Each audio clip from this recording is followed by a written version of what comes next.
안녕하세요. 대단히 반갑습니다. 문학은 글짓기가 아니다. 이 김종환.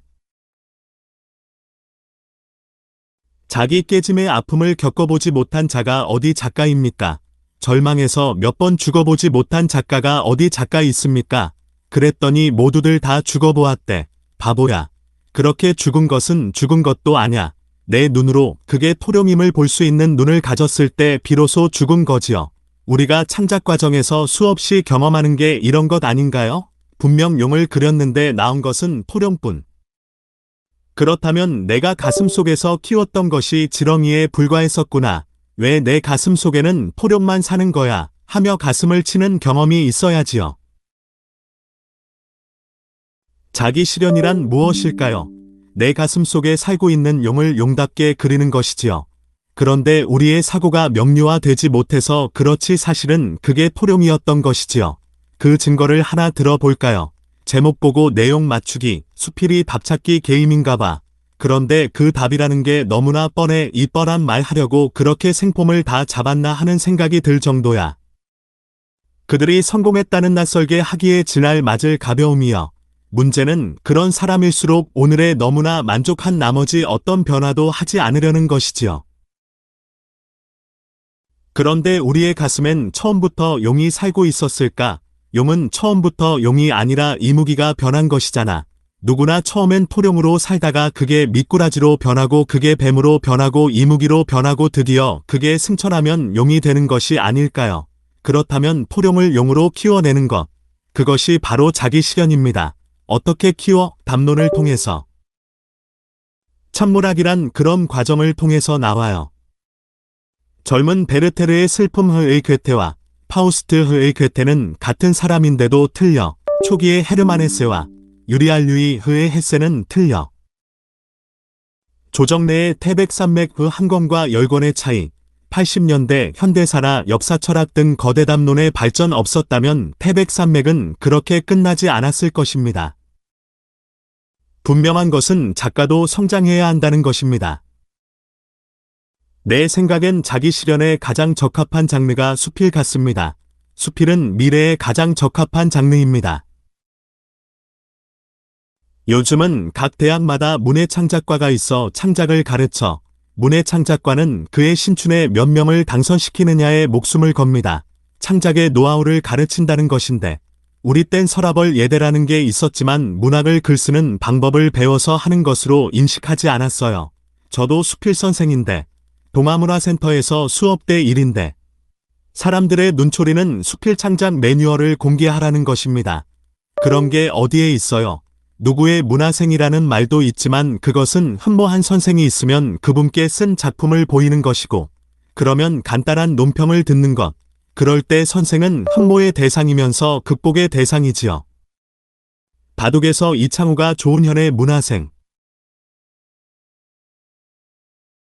선생으로 나서면서 저의 일성은 나는 당신의 선생이 아니라는 거였어요. 하지만 속으론 당신들 복 터진 거야. 이렇게 말하는 선생 보았어. 선생이 아닌 선생이 진짜 선생이지요.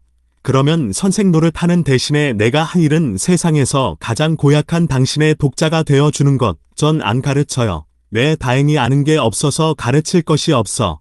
그래서 당신께 질문하는 거야. 당신이 당신을 가르치는 거지. 덤으로 나도 배우면 좋고 안 가르치고 돈을 버니 100% 남는 장사이지요. 어디 처음부터 안 가르치나. 처음엔 나도 봐줘. 고비는 문장을 이 잡듯 봐주는 단계, 평면의 삼각형을 그리는 단계, 이 단계만으로도 수필계에선 대접받아. 문장을 봐주면 공부 많이 했다는 흐뭇한 표정을 짓는데 사실 그것 하자고 한 것 아니거든. 선생 있고 학생 있는 단계란 작가와 작가가 만나는 단계가 아니에요.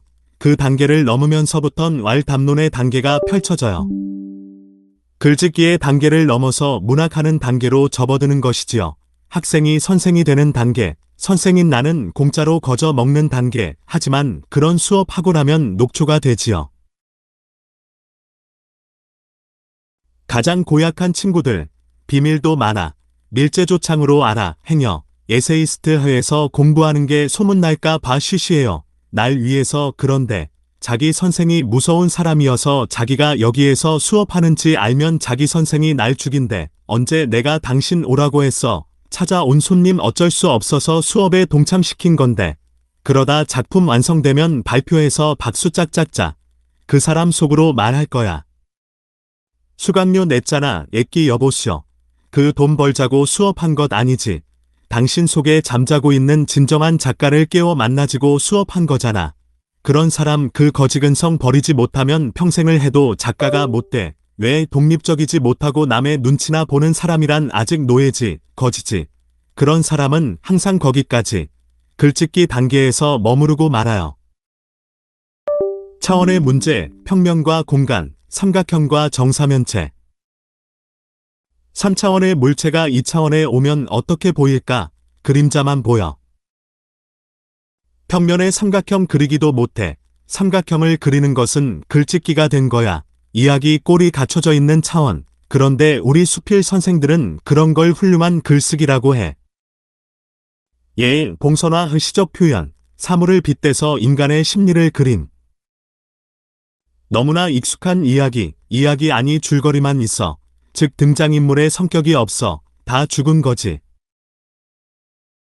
요즘 수필계는 마이너리그는 활성화되어 있어. 분명 메이저리그도 있었는데 요즘 선수가 없어. 노장들은 늙었고 중견들은 자고 있고. 왜 신인다운 시민이 나오지 않기 때문이야. 스타가 없으니 관중이 없지. 그러다가 판의 주도권을 마이너리그에게 뺏길 것. 그러면 수필이 그들이 쓰는 글짓기도 못 되는 게 되어버려. 평면에 새 점이 살아있으면 살아있는 것들은 그 생명력 때문에 꿈틀거리기 시작하고 욕망하기 시작하고 그러면 꼴리는 거야. 돌에 꼴림 불끈불끈 일어서서 드디어 한 점을 찍는 거야. 평면이 3차원의 공간이 되는 것, 삼각형이 정사면체에 되는 것. 그 한 점이 바로 정점이야. 그 전복의 점. 구양근의 상술이 숲을 지나며 수업이란 끝없이 질문해서 서로 담화함으로써 그 점을 찍도록 하는 것이야. 나는 그때 그 사람들의 감격한 표정들을 잊지 못해. 사람이 변해. 인간에 대한 이해가 달라져. 그는 삶의 각이 나와. 그런데 그것도 익숙해져요. 한마디로 질이 나는 것이지요. 머리 좋은 친구들은 그것도 흉내를 내. 세상에 깨달았다는 놈들의 태반은 흉내내기야. 내가 보기엔 세상에서 가장 악질적으로 나쁜 놈들입니다. 돌을 닦다 보면 도노할 수 있지요. 도노란 천지개벽 같은 충격으로 옵니다. 그 혁명은 순간일 수도 있고 얼마간의 기간일 수도 있습니다. 하지만 그 이후 뼈를 깎는 점수가 없으면 점수하지 않으면 그 세계는 유지가 안 되고 금방 사라지고 맙니다. 사유만큼 부패가 심한 게 없을 것입니다. 본인도 믿기지 않는 거지요. 따르는 사람들의 기대는 있고 어쩔 수 없이 그 다음은 흉내를 내는 거지요. 사람들은 깜빡 속아요. 호모사피언스란 말이 생각하는 인간이라는 말이라지만 보통 인간들의 사유세계라는 얼마나 한심한가. 상상력의 위대함이여. 그러나 상상력의 빈곤함이여. 우리가 현대에 사는가? 우리는 중세에 살아. 근대란 신의 부정으로부터 출발해요. 신의 자리에 인간의 이성이 들어선 것이요. 점치러 가는 사람, 교회에 가서 복 주라고 비는 사람, 그의 사고는 아직 중세에 있는 거야. 우리가 학교에서 배우는 수학은 그리스 사람들이 배운 유크리트 기하학을 지금까지 배운 것이지. 학교에선 비유크리트 기하학은 가르치지 않아. 대중의 상상력이라는 것도 크게 보면 너무나 소박해. 그 한계를 벗어나는 것, 삶의 각이 나오는 것. 그 자는 문학을 쓰기가 아니라 직접 대기한 거야. 내 생각엔 그것이 참다운 점수야. 혁명이야. 최진석의 예흐 락강대기 노자대기. 완성된 대기의 세계가 문학으로 되는 4차원이 아닐까요? 몸으로 대기. 4차원의 세계는 분명히 존재해. 상대성 원리, 평행선의 공리, 블랙홀. 수신, 제가, 치국, 평천하. 수신의 의미는 데미안 흐의 알이 깨어지는 아픔. 평천하의 의미는 휴머니즘의 한계를 벗어나는 것이지요. 생명사상. 촛불은 치국의 단계에 머물렀어. 소의 생명권에 대한 고찰이 없어. 도룡뇽이 고소를 했어. 세상의 기득권자들은 우리에게 수신한 다음 재가나 하라고 해. 그러나 수신이 완성될 때가 평천화하는 것이고, 평천화하는 게 바로 수신하는 것. 수경스님과 문규현 신부의 삼보일배, 티베트의 삼보 한배처럼 극락왕생코자 한다면 난 비웃고 말아. 이게 바로 평천화운동, 곧 수신이야. 재가야 치국이야.